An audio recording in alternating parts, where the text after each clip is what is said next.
addressing the student allowance, we've got a question here.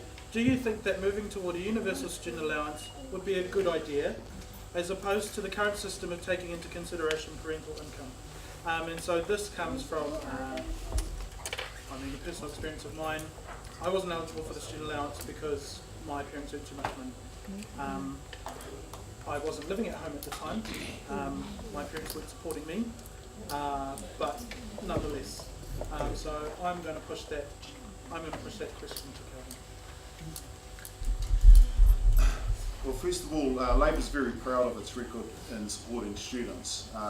It was Labor that brought in the student loans and then took off the interest.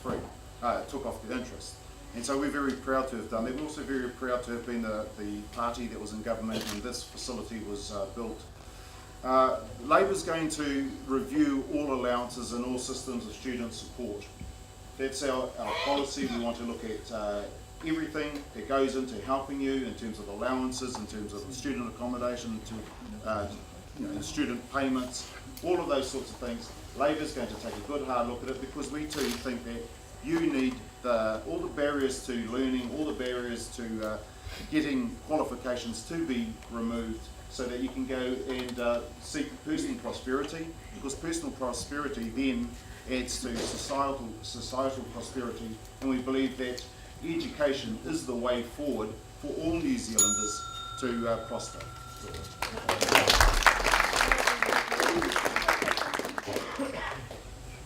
Okay.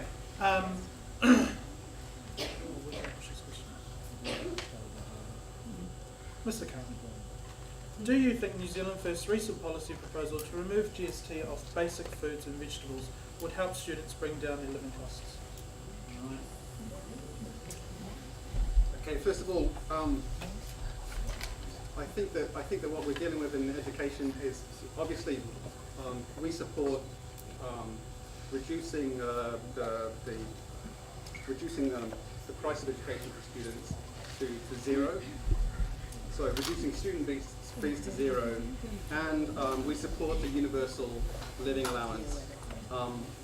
And we want to actually, to answer your previous question, we do want to remove parental means testing on student allowances. So I think that what we want to do is focus on the cost of education rather than on fringe costs like GST would be our answer to that. Obviously, I want to be able to talk more on our tertiary education policy. It belongs to our leader, so I'm not allowed to preempt her. It hasn't been announced yet, but I can give you as many details as I can. I'll give you as many details as I can today on that.